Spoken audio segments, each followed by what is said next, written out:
안녕하십니까. 인도 현지에서 여러분에게 성경을 읽어드리고 있는 백환승 목사입니다. 한 주간 잘 지내셨습니까? 저희도 잘 지내고 있습니다. 인도는 요즘 모기가 많습니다. 킹덤 오브 모스키토 정말 많습니다. 현대 비행을 합니다. 줄지어서 날아다닙니다. 인도는 아직 알루미늄 샤시가 최고로 좋은 겁니다. 저희가 살고 있는 집은 아직 알루미늄 샤시가 아니라 나무 샤시입니다. 나무 샤시의 단점은 뒤틀린다는 겁니다. 그래서 이게 바람 불고 이렇게 비에 젖었다가 이렇게 마르고 이러면 뒤틀리잖아요. 그래서 거기 사이로 틈이 너무 많아서 거기로 모기가 들어옵니다. 방충망을 했는데 이 아저씨들이 작업을 너무 엉망으로 해줘요. 그래서 어디로 들어오는지 모기들이 엄청 들어옵니다. 저는 그냥 정문을 열고 닫을 때 많이 들어오는 줄 알았는데요. 얼마 전에 발견했습니다.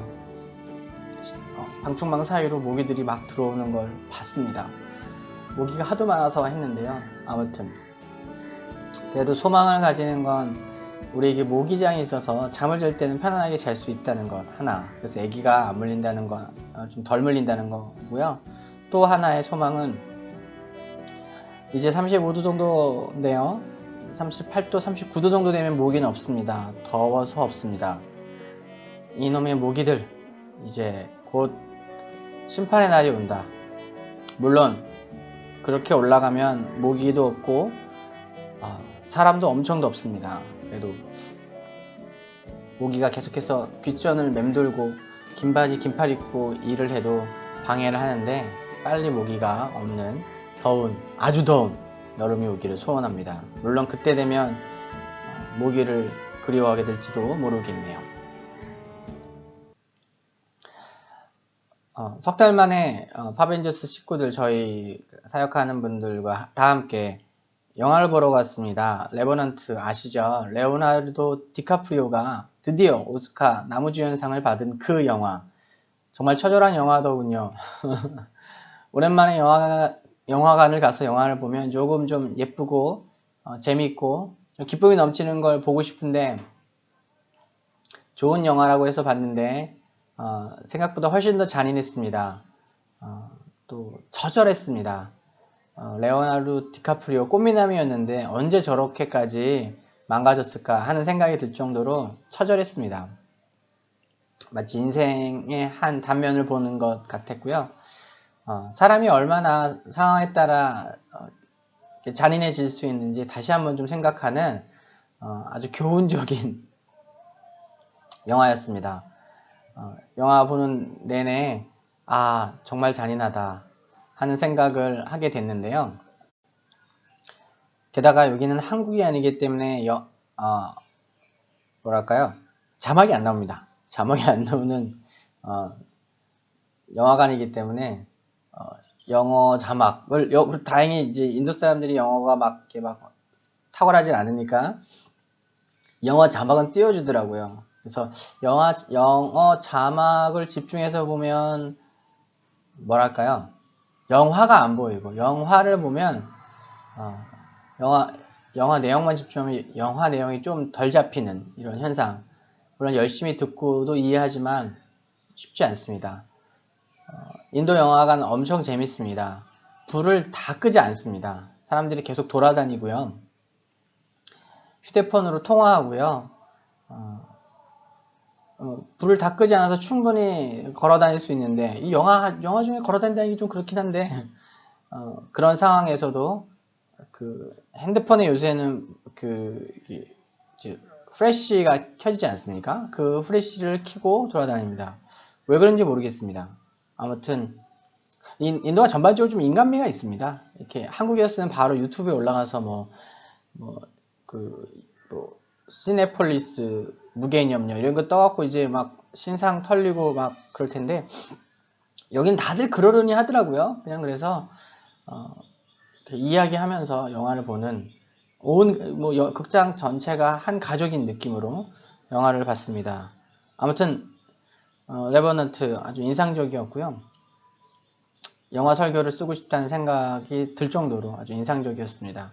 대사가 조금 더 잘 이해됐다면 어쩌면 이번 화에 영화 설교를 썼을지도 모르겠는데, 아무튼 인간의 장혹함과 처절함, 인생의 고통,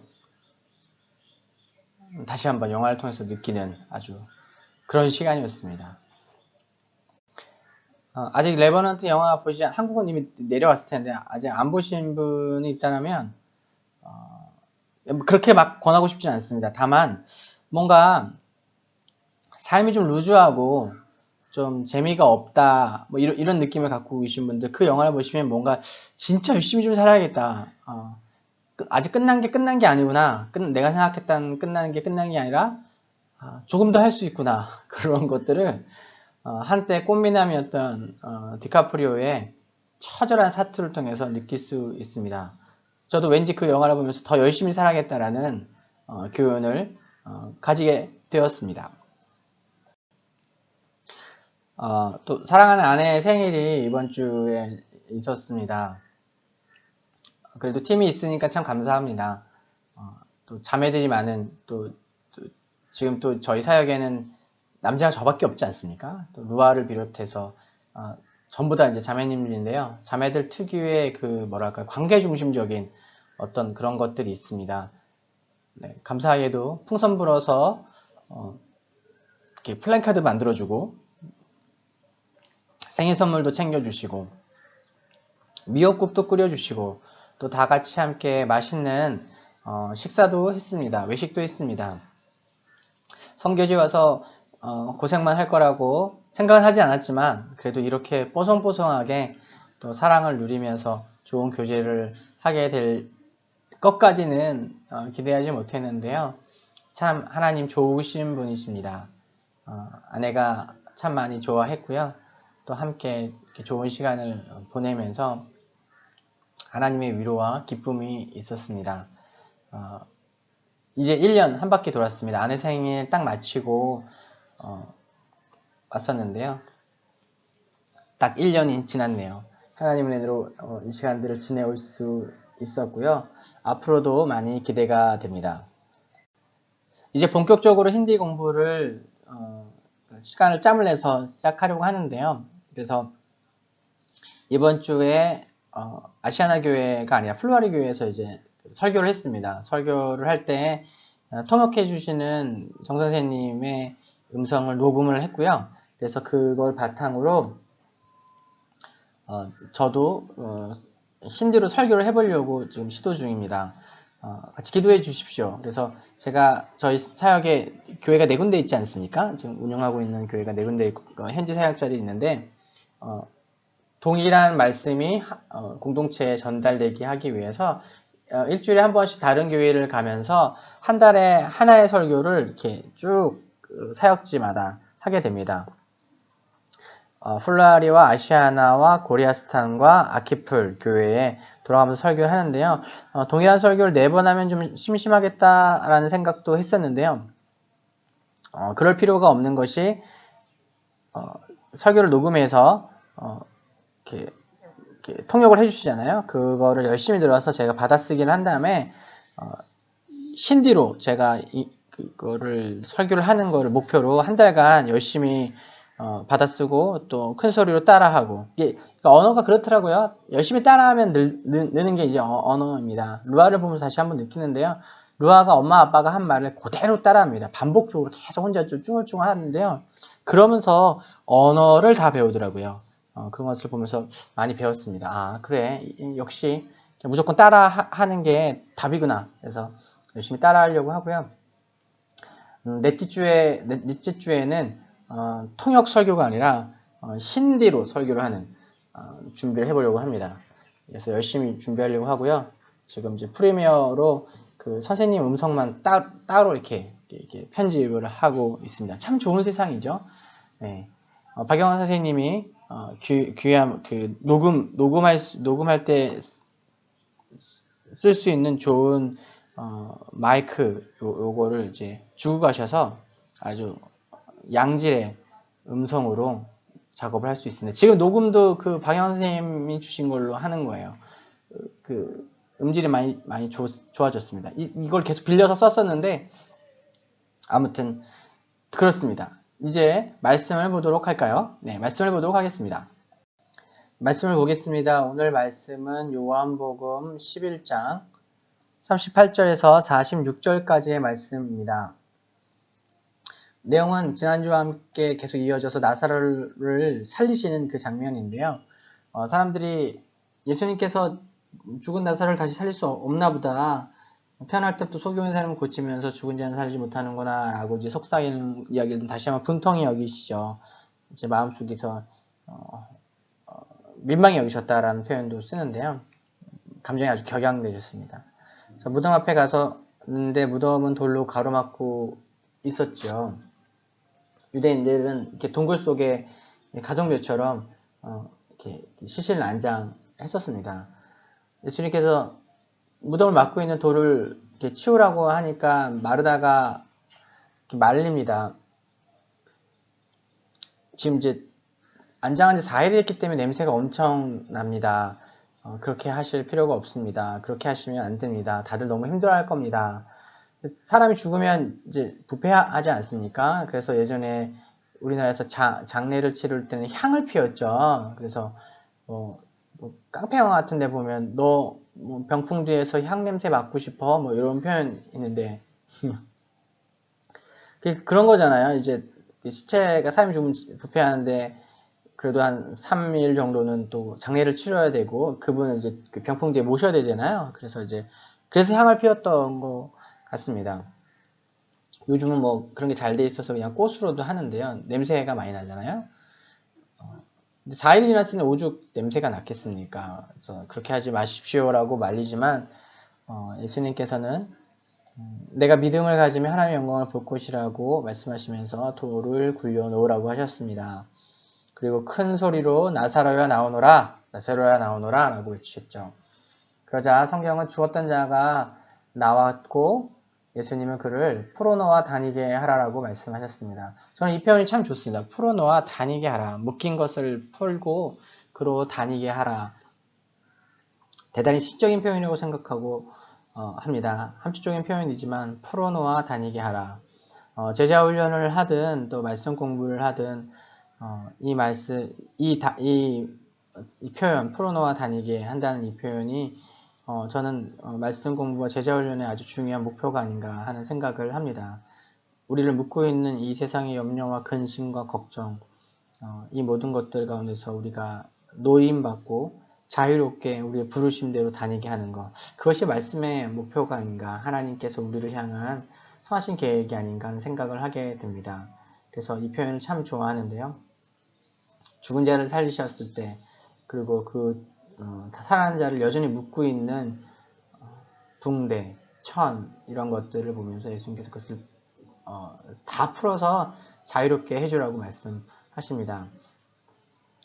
이것을 보고 이 장면을 보고 성경은 많은 사람들이 예수님을 믿게 되었다라고 45절에서 이야기하고요.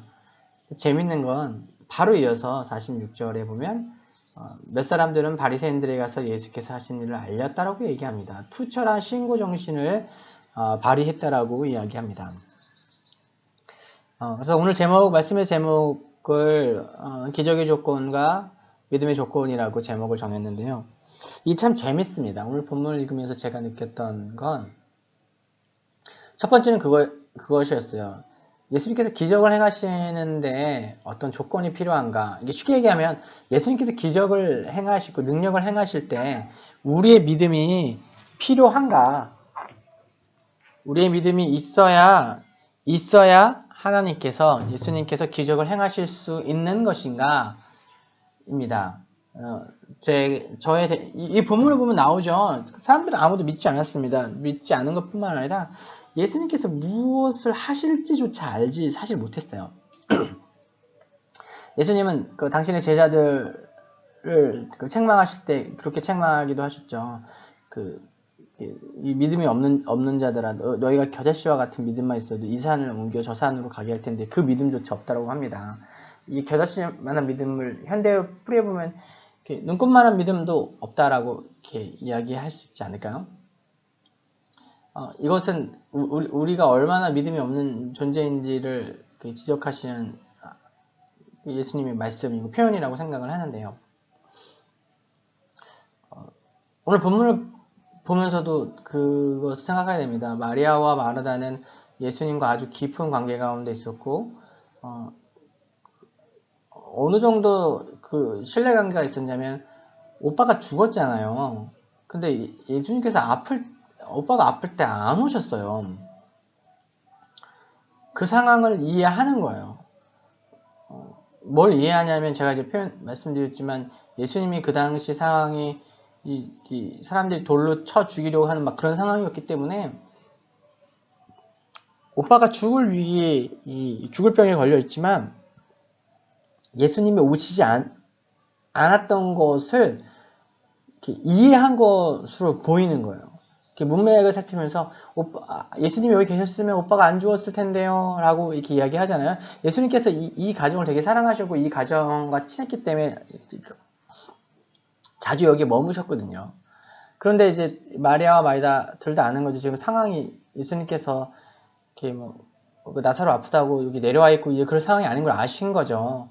알았기 때문에 예수님 오지 못하셨고, 그래서 오빠가 어떻게 보면 예수님께 기적 충분히 행하셔서 아픈 거, 병좀, 열 좀 나는 거 고칠 수 있으시니까요. 그랬는데 예수님 오지 않으셨단 말이에요. 그래서 사실은 약간 탓을 하는 건 아니겠지만 그 마음 가운데 그런 표현들이 좀 묻어나죠. 그러나 그럼에도 불구하고 예수님을 이렇게 맞이하고 원망하지 않는 모습, 조금 이렇게 원망이 좀 묻어나지만, 행간에 묻어나지만, 그런 신뢰와 사랑의 관계가 마리아와 마리다와 예수님 사이에 있었던 것이죠. 그런 그들도 예수님 무엇을 하실지, 그리고 실제로 죽은 자를 지금 살리실지에 대한 믿음을 넘어서서 눈치조차 채지 못했습니다. 주위에 있었던 유대인들이 예수님을 지지하지 않았던 것은 더 말할 것도 없고요. 아무도 믿지 않았고 눈치채지 못했던 그 일들을 예수님께서는 그냥 행하십니다. 이걸 보면서 어쩌면 우리가 하는 기도는 우리의 마음의 소원을 하나님께 올려드리고 혹은 우리의 믿음의 고백으로 하나님께서 충분히 기적을 행하실 수 있도록 우리가 막 이렇게 해드리는 것이 아니라 예수님께서 하나님께서 오늘 우리 삶 가운데서 어떤 일을 행하실지 눈치채기 위해서 그것을 묻고 엿보고 듣는 시간이라는 생각을 하게 됩니다. 기도는 본질적으로 더 하나님께서 행하실 일들을 하나님과 교제를 통해서 이렇게 알게 되는 과정인 것이죠. 하나님께서 어떤 일들을 행하시도록 우리가 하나님을 움직이는 과정이라기보다 하나님께서 그 당신의 기쁘신 뜻 가운데서 행하실 일들을 내가 같이 알고 같이 아는 것으로 말미암아 내 믿음이 더 견고해질 수 있도록 하는 행위, 그것이 기도라는 생각을 하게 됩니다.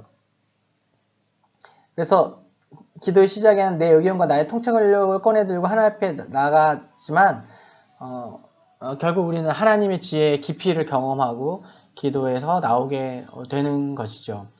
물론 그 과정 가운데 소소한 우리의 마음의 소원과 간구의 제목들을 올려드리고 주님께서 그런 것들을 응답해 주마 라고 우리에게 확신을 주시기도 하고 또 실제로 그런 것들이 응답되어지는 것을 보기도 합니다. 그런데 본질적으로 그러한 어떤 우리의 마음의 소원과 간구의 제목들이 응답되어지는 건 제가 표현했지만 보약을 마시고 나서 약을 잘 먹고 나면 부모가 아이에게 이렇게 사탕 하나씩 쥐어주잖아요. 그 아이에겐 말랑카우를 주는데 그런 거라는 거죠.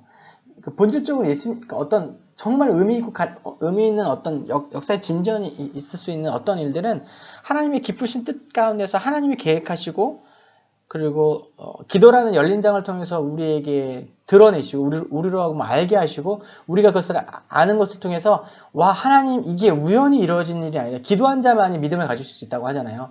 와 이 일이 하나님이 정말 계획하시고 하나님 뜻 가운데 되는 거구나 라고 보면서 기뻐하는 거죠. 그것을 통해서 우리의 믿음이 더 견고해지고 하나님을 향한 우리의 신뢰가 더 견고해지는 것이죠. 기도의 본질적인 목적과 이유는 거기에 있다라는 것입니다. 아무도 믿지 않았습니다. 심지어 눈치채지 못했습니다. 그러나 하나님께서는 예수님께서 죽은 자를 살리시는 기적을 우리에게 보여주십니다. 다시 한번 하나님의 기쁘신 뜻을 분별하는 것이 얼마나 중요한지. 제가 이제 여기 와서 사역을 하면서 그걸 정말 많이 배워요. 자주 이제 말씀을 나누지만, 어떻게 이런 일들이 있을 수 있지? 어떻게 이런 일들이 되어지고 있을까? 이렇게 막 우리가 애쓰고 수고한 것으로 될 때도 있고, 우리가 기도했을 때 그것이 응답되어지는 경우도 있지만, 그것보다는 더 크게 움직이시는 하나님의 그 한 걸음이 우리에게 알려질 때, 우리는 하나님 이렇게 큰 계획을 가지고 계시구나 라는 것들을 보게 됩니다. 학교가 세워지는 과정 가운데서 얼마나 많은 그 건물만 있으면 안 되잖아요. 그 부수적인 것들이 필요하겠습니까? 그런 것들이 하나하나 채워지는 과정을 보면 우리가 머리를 써서 계획을 해서 되어진 것보다 하나님의 기쁘신 뜻 가운데서 이렇게 한 걸음 옮기시는 것을 우리가 보는 경우가 더 많이 있습니다.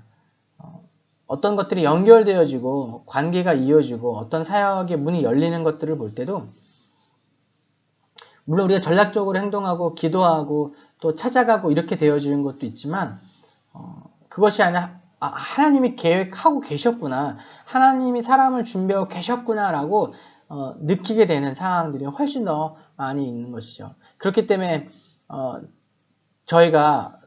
제가 스스로 미래를 생각하고, 여기 인도는 쉽게 얘기해, 단편적인 예를 들면은 그 월세가 10%씩 오르는 나라거든요. 매년 10%면 이제 그 70의 법칙이라는 게 있습니다. 7년이 지나면 2배가 되는 거예요. 정말로 어마어마하게 이렇게 빨리 오르는 거죠.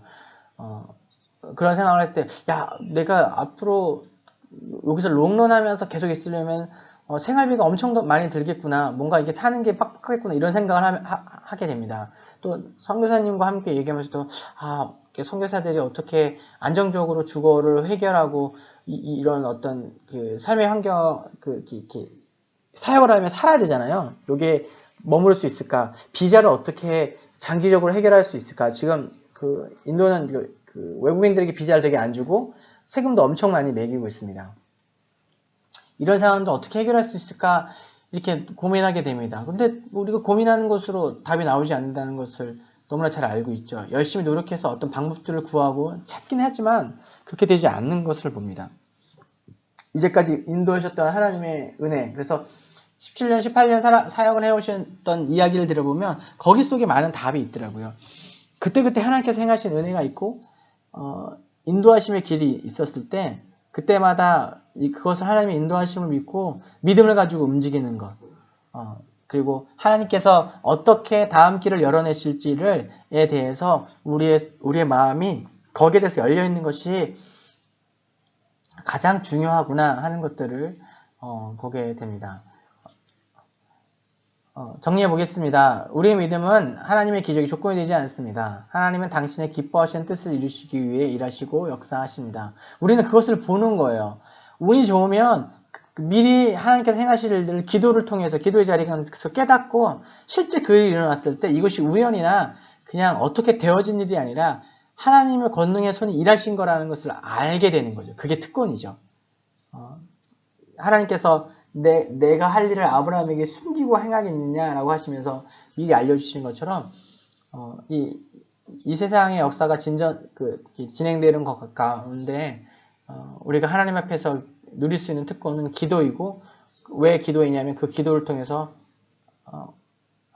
이제 벌어진 모든 일들이 하나도 그냥 우연이 된 것이 아니라 하나님의 뜻 가운데 되어진 것이라는 것을 보고 기뻐할 수 있게 된다는 것이죠.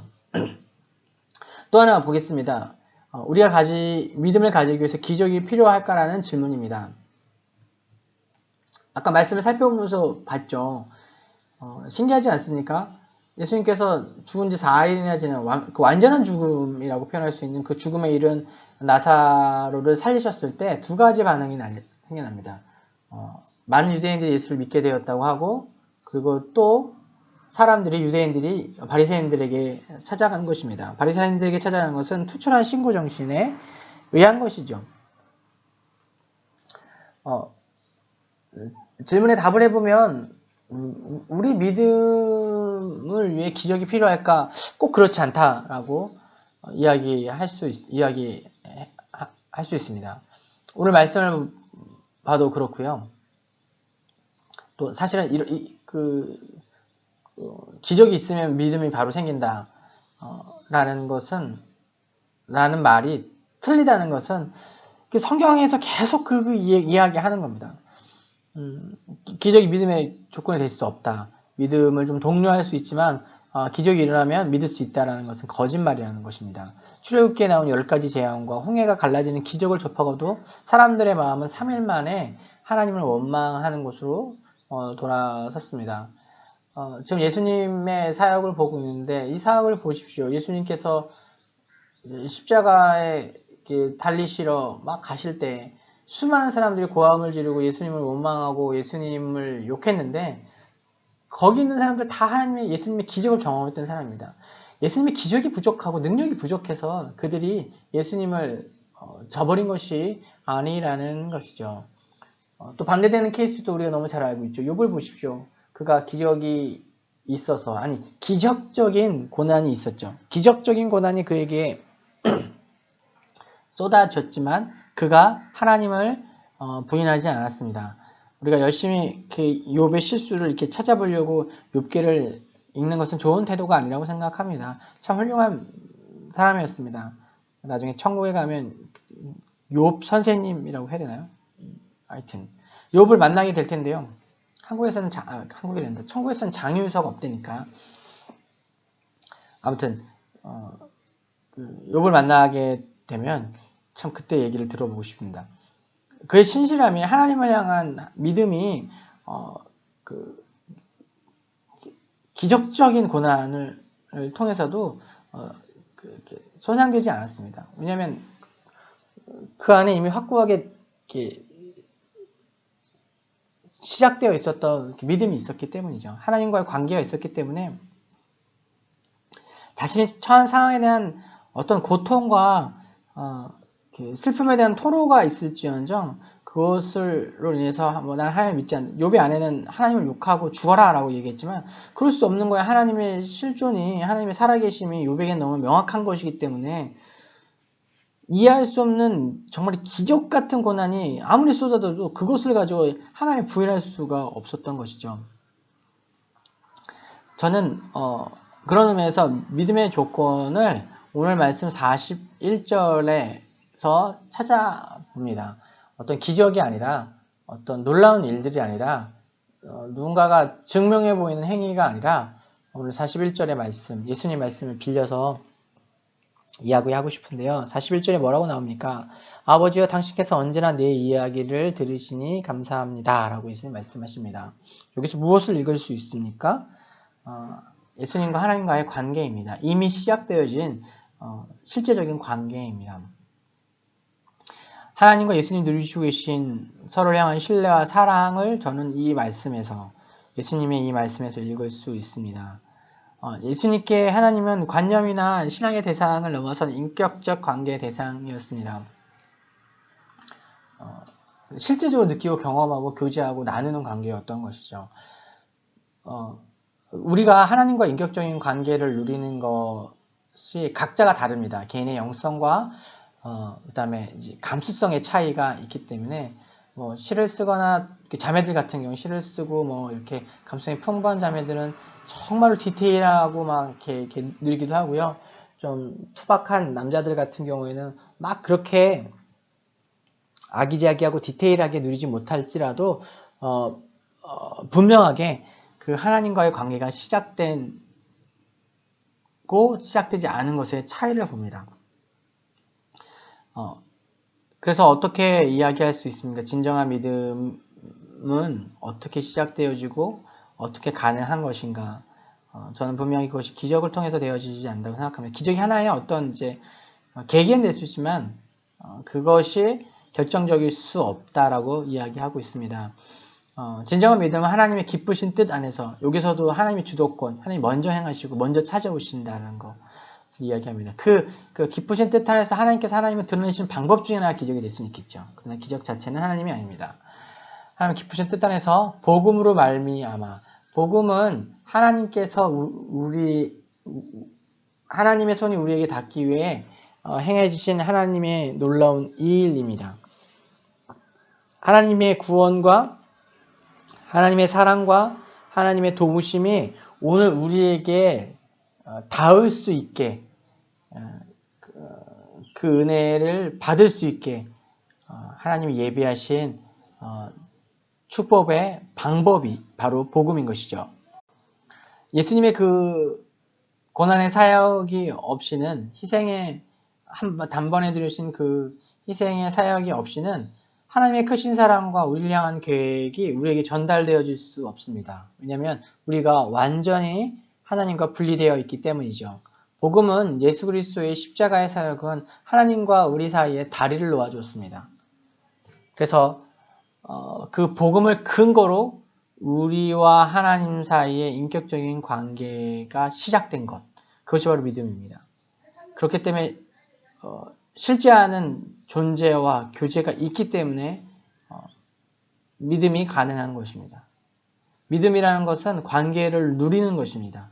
살아있는 그 존재, 오늘 나와 함께하는 그 존재와의 교제가 곧 믿음이라고 이야기합니다. 제가 반복해서 이야기했습니다. 하나님께서 먼저 우리에게 오셔서 십자가의 복음을 근거로 인격적인 관계를 시작하셨습니다. 그것이 곧 믿음입니다. 여러분은 어떻게 하나님과 교제하고 계십니까? 인격적인 만남이 있으십니까? 인격적인 나눔이 있으십니까? 미리 말씀드렸지만 개인의 영성에 따라서, 감수성에 따라서 또는 신앙의 색깔에 똑같은 얘기죠. 이제 영성이라는 얘기요. 색깔에 따라서 다양한 모습으로 교제를 할 수 있습니다. 풍성하게 노래하며 찬양하며 교제할 수도 있고요. 덤덤한 것 같고 뭔가 특별히 마음에 이렇게 막 두드리는 건 없는 것 같지만 묵묵하게 하나님의 살아계심이 너무나 선명하기 때문에 그분을 믿고 성실하게 말씀 의지하며 살아갈 수 있습니다. 그러나 분명한 것은 관계가 시작된다는 것입니다. 관계가 시작되어야 한다는 것입니다. 그분의 살아계심이